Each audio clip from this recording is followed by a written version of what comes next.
Bab 2, bisikan lembut dari alam perjanjian. Ada momen halus yang tidak pernah dilupakan oleh Ruh, meskipun manusia di dunia tidak lagi mengingatnya. Momen ketika seluruh ruh berdiri di hadapan Tuhan, dalam cahaya yang tidak bisa diterjemahkan oleh bahasa apapun.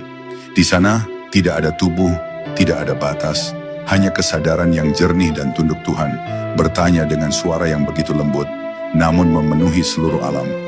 Bukankah aku ini Tuhanmu?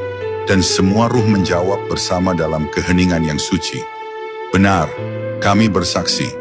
Jawaban itu tersimpan tidak di kepala, tetapi di fitrah terdalam yang kini mengalir dalam setiap detak hati manusia.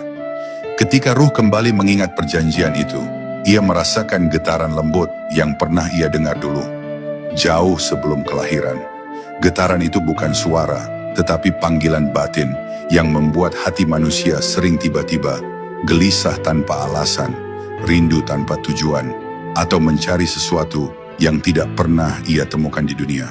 Itulah sisa bisikan dari alam perjanjian. Bukan untuk mengganggu, tetapi untuk menuntun. Seperti seorang ibu yang meniupkan namanya di telinga anaknya sebelum berpisah, agar suatu hari sang anak tahu kemana ia harus kembali.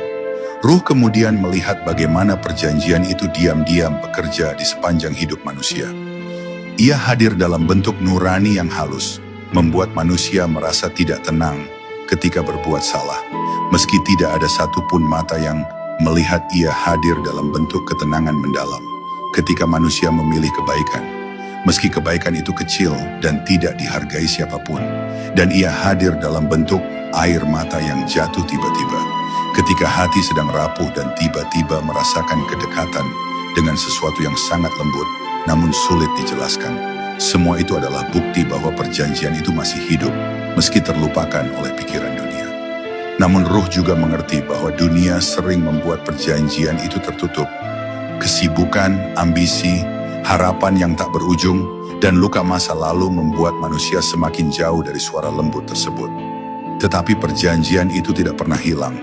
Ia hanya menunggu di balik tirai hati, menunggu manusia cukup tenang untuk mendengarnya kembali. Dan ketika manusia kembali mendengar panggilan itu, meski hanya sekilas, hatinya bergetar, seakan menemukan arah yang telah lama hilang.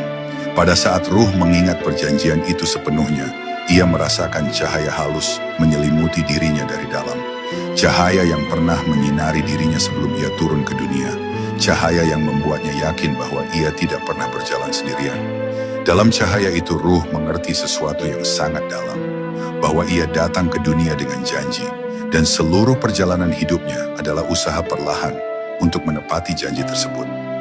Janji untuk kembali kepada Tuhan dengan hati yang mengenalnya, bukan hanya sebagai penjaga kehidupan, tetapi sebagai asal mula seluruh keberadaan.